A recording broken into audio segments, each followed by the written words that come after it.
السلام عليكم أحبتي في الله. رجعت لكم إن شاء الله بفيديو جديد وأكلة جديدة واللي هي الدولمة، وطلبتوها مني بالتعليقات وإن شاء الله راح أسويها اليوم.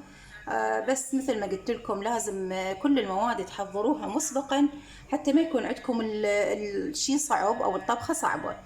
بالبداية راح أقدم لكم المواد اللي راح أستخدمها بالدولمة. وطبعا هاي الدولمة اللي بناتنا وخاصة المتزوجات يعني جديد ما يعرفون هاي الأكلة، بصراحة يشوفوها صعبة، بس هي بصراحة كلش سهلة إذا حضرنا كل المواد مسبقا. بالبداية عندي المواد هنا، عندي الخضار اللي هو بصل. هسه راح أشوفكم شلون أقدر أفتح هذا البصل بكل سهولة، والشجر وباذنجان، طماطة عندي 3، فلفل حار وفلفل بارد بهالشكل قطعته، وعندي هنا بصل 3 حبات، عندي معدنوس، طماطة مهروسة 3، وهنا عندي لحم مثروم ويا ليا. هنا بنات الليا ضروري لأنه تكون الدولمة هشة وتكون طعمها أطيب.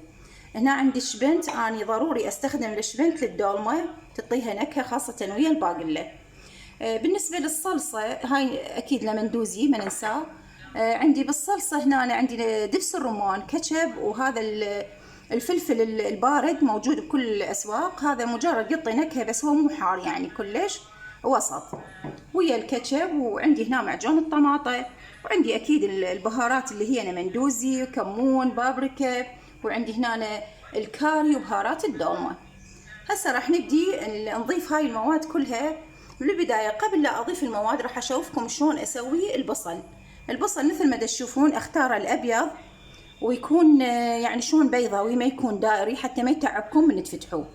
مجرد ما أرفع هاي من هنا، أرفع هاي الحافة مالت البصل، أفتحها فتحة بجانبية وأبدي بهالشكل أسوي للبصل بهالطريقة. هاي راح يكون عندي ينفتح بكل سهولة بهالشكل.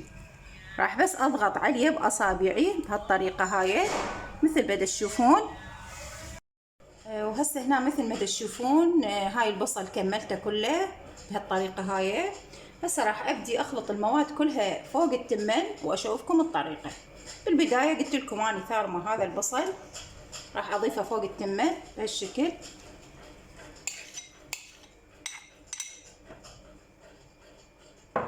راح اضيف اللحم والليه، هاي تقريبا عندي هنا نص كيلو ونص كيلو ليه بهالشكل، يعني كيلو تقريبا من الليه واللحم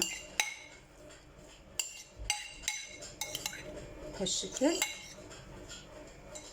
عندي هاي الطماطة اني هارستها بالمحضرة تقريبا 3 بهالشكل. عندي هاي المعدنوس ما راح اضيفه كله، تقريبا نصه.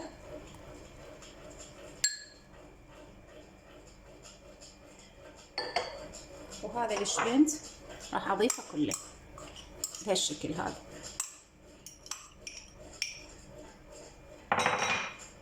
عندي هنا الملح، هاي تقريبا هنا 3 فواشيق ملح. راح نبدي بالبهارات. عندي هنا مندوزي راح اخليه تقريبا 2، لانه راح اضيف لدبس الرمان راح تكون حموضته يعني زينه. بابريكا مدخنه، اني بصراحه قلت لكم اني بكل شيء استخدمها لان تعطي نكهه قويه وطعم طيب. ملعقتين تقريبا. واضيف الكمون ملعقه واحده. عندي الكاري تقريبا ملعقتين بهالشكل. وبهارات الدولمة راح اضيف تقريبا 3 بهالشكل. هنا عندي المعجون، اضيف هنا معجون واضيف بالصلصه من اريد اطبخها. هم اسوي صلصه عباره عن معجون ومعجون الفلفل ويا الكاتشب والدبس الرمان. صراحه ابدي اضيف المعجون تقريبا 4 ملاعق كبار. هاي 4 ملاعق كبار بهالشكل هذا. راح اضيف دبس الرمان تقريبا 4 خواشيق.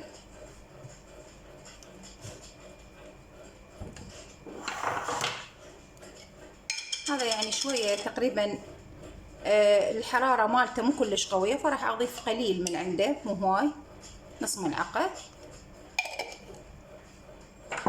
هسه عندي هاي المواد كلها راح اخلطها واشوفكم الطريقة مالتها بالنهاية. هسه بنات بدينا راح نبدي بالبصل بالبداية. هنا مثل ما تشوفون اني خالة زيت وخالة هاي العضود مال السلق، وهاي هنا عندي خالة ضلوع مال لحم، شوية تعطي نكهة ومونة للدولمة. بهالشكل هاي راح ابدي بالبصل.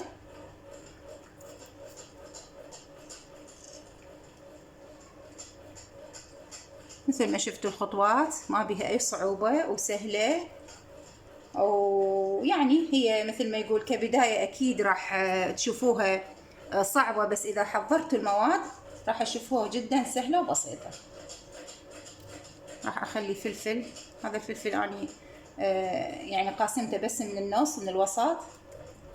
مثل ما تشوفون بديت هنا الشجر انوع اللي جوا الطبقة الاولى، انوع بيها الشجر والفلفل، واكثر شيء اخلي البصل، لان يعني البصل يحبوه لاتشع دائما يكون بالقاعدة مال الجدر بهالشكل هذا.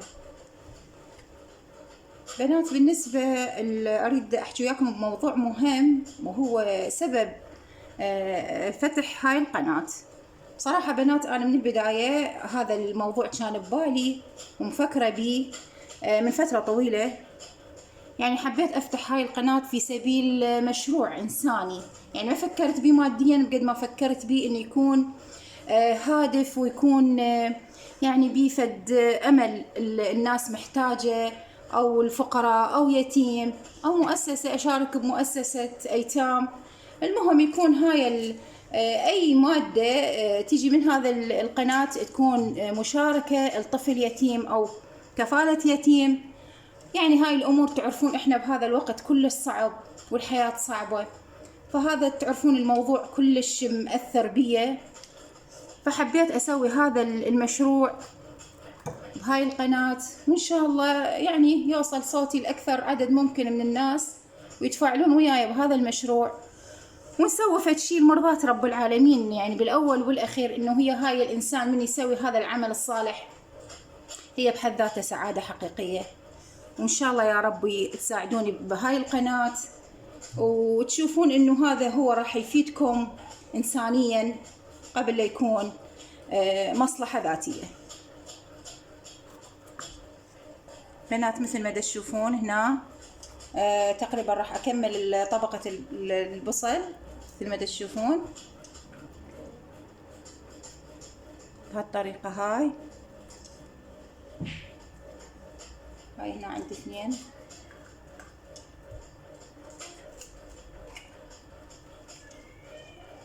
وراح ابدي وراها اخلي الفلفل والطماطة والباذنجان، واخر شي طبقة عندي السلق، وعندي هنا أنا جايبة طبقة مال ورق عنب راح اخليها بالوسط، لانه احتمال ما تستوي بسرعة، فراح اخليه بالوسط.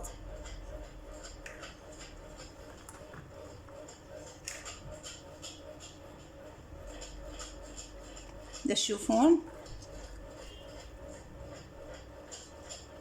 صراحة أنا أكثر شيء أستخدم البصل هواية أكثر من السلق ومن باقي الخضروات، لأنه هذا من يذبل البصل راح يعطي طعم للدولمة، ويكون خاصة من يكون يلشع بالقاعدة مال الجدر يحبوه كله هنا بالبيت، فأخلي أكثر شيء البصل.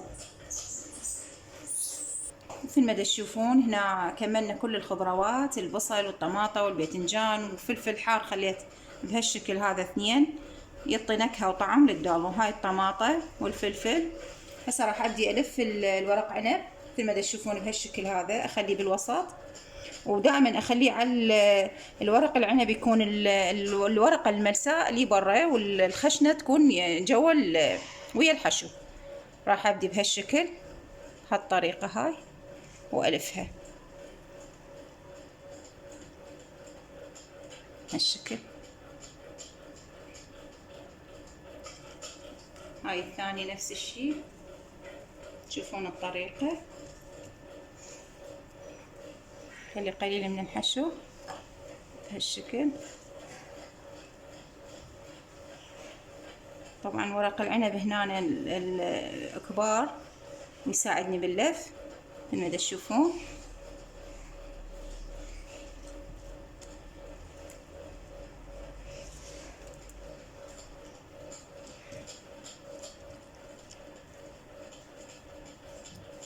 تبقى فقط الصلصة من أكمل الدولمة يراد لها بالبداية من أريد أطبخها أخليها على درجة حرارة شوية عالية بالبداية، لأنه أريدها بس تذب السوائل كلها قبل لا أضيف الصلصة مالت الدولمة اللي أسدتوها بيها. يعني بالبداية أخلي الصلصة دبس الرمان وكاتشب ومعجون وأضيفه بعد ما شوية تقريبا ربع ساعة 10 دقائق نقول. بعدين نخلي الصلصة ونخليها على نار البداية عالية، وبعدين نسويها وسط، وبالأخير أهدرها فقط تقريبا 3/4 الساعة.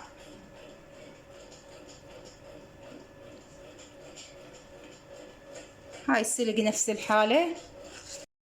نعم مثل ما تشوفون راح ابدي بالسلق، وهاي السلق مثل ما تشوفون ذبلان. انا ما اضيف له لا ماي حار ولا افوره، مجرد من الليل اغسله واتركه على الكاونتر، الصبح يصير بهالشكل هذا.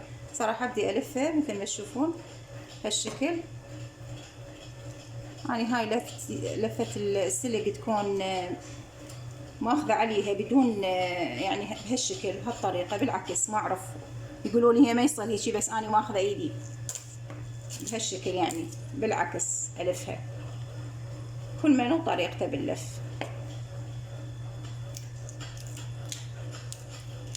هالطريقة هاي.